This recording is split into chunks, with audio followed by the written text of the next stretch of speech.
બગદાણા બબાલનો મુદ્દો છેલ્લા ઘણા સમયથી ચર્ચામાં આવ્યો છે। કોળી સમાજમાં અત્યારે હાલ ભારે રોષ જોવા મળી રહ્યો છે, પરંતુ હવે કોળી સમાજના લોકો દ્વારા આવેદનપત્ર આપીને કોના રાજીનામાની માંગ કરવામાં આવી છે તેના વિશે આજે વિગતે વાત કરીએ। નમસ્કાર, હું હંસિની અને તમે જોઈ રહ્યા છો નિર્ભય ન્યૂઝ। બગદાણાના જે સેવક છે નવનીતભાઈ, તેમના ઉપર જીવલેણ હુમલો થયો અને અત્યારે હાલ આ સમગ્ર મામલે કોળી સમાજ આક્રમક મૂડમાં જોવા મળી રહ્યો છે। ક્યાંક તે લોકોનું કહેવું એવું પણ છે કે જો આગામી સમયમાં ન્યાય ન મળ્યો તો હવે આંદોલન કરવામાં આવશે, પરંતુ હવે એ બધાની વચ્ચે જે સમયે મામલતદારને આવેદનપત્ર આપવામાં આવ્યું હતું એ જ સમયે અધિકારીઓ છે એ લોકોના રાજીનામાની પણ માંગ કરવામાં આવી છે। સૌથી પહેલા તો જે રીતે હલ્લાબોલ કરવામાં આવ્યો હતો એ બાદ આવેદનપત્ર આપવામાં આવ્યું હતું, એ દ્રશ્ય ઉપર નજર કરીએ।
હુમલો થયેલો છે એ હુમલામાં સાહેબ જે 8 આરોપીઓ પકડાયા છે, પરંતુ જે મુખ્ય કાવતરાખોર જે આરોપી છે તે હજી પકડાયો નથી।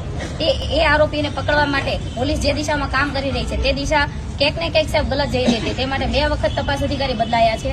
એના ઉપર સાહેબ એસઆઈટી ની નિમણૂક કરવામાં આવેલ છે। હવે આ એસઆઈટી દ્વારા મુખ્ય કાવતરાખોર આરોપીને તાત્કાલિક ધોરણે પકડવામાં આવે અને તાત્કાલિક ધોરણે આરોપીઓને ધરપકડ કરવામાં આવે તેવી સાહેબ અમારે સમગ્ર કોળી સમાજની લાગણી અને માગણી છે। એવી આપ સાહેબને અમે સાહેબ આ આવેદનપત્ર દ્વારા માગણી કરીએ છીએ। આવેદનપત્ર આપવા માટે અમે અહીંયા પધાર્યા। જય જય કોળી સમાજ! ગામડે ગામડે છીએ એટલે આવેદનપત્ર આપવાનું છે કે નાનું ગામ હોય કે મોટું ગામ હોય, બધા ગામમાંથી નવનીતભાઈ બાલજીયાને સપોર્ટ કરે એવું આ તકે મામલતદાર કચેરીથી આહવાન કરીએ છીએ। અને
તમે મોટી સંખ્યા ઉપર બે હાથ થોડી જગ્યા બધા જગ્યા રાખજો। મધુબેન નહીં રાજુ થોડી શાંતિ રાખજો બધા બેન આ બાજુ બેન આ બાજુ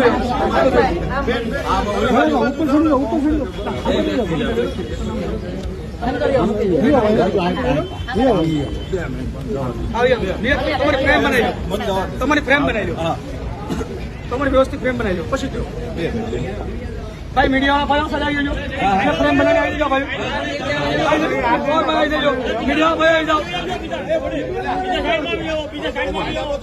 મીડિયા ભાઈ આવી જાઓ થોડી જગ્યા આપજો આપણા માટે મીડિયા મહત્વના છે મીડિયા થોડી જગ્યા આપજો આપણા માટે મીડિયા મહત્વના છે આજે આપણે જે કાંઈ લોકો વધારે મોટી સંખ્યામાં ઉપસ્થિત થયા છે ને એનું કારણ સોશિયલ મીડિયા અને જે આનું સ્થાનિક મીડિયા છે એ લોકોએ આપણને કવરેજ કર્યું છે અને આપણને સાથ સહકાર આપ્યો છે એટલે એમને આપણે પ્રથમ યોગ્યતા આપશું એમ.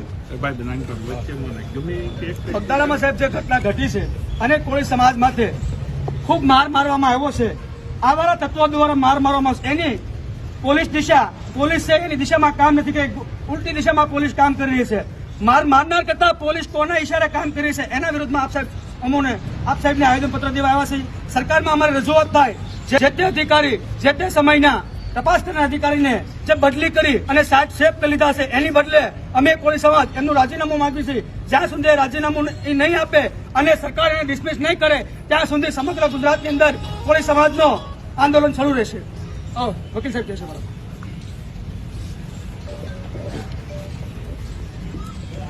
સાહેબ જે બગદાણામાં નવનીતભાઈ પર જે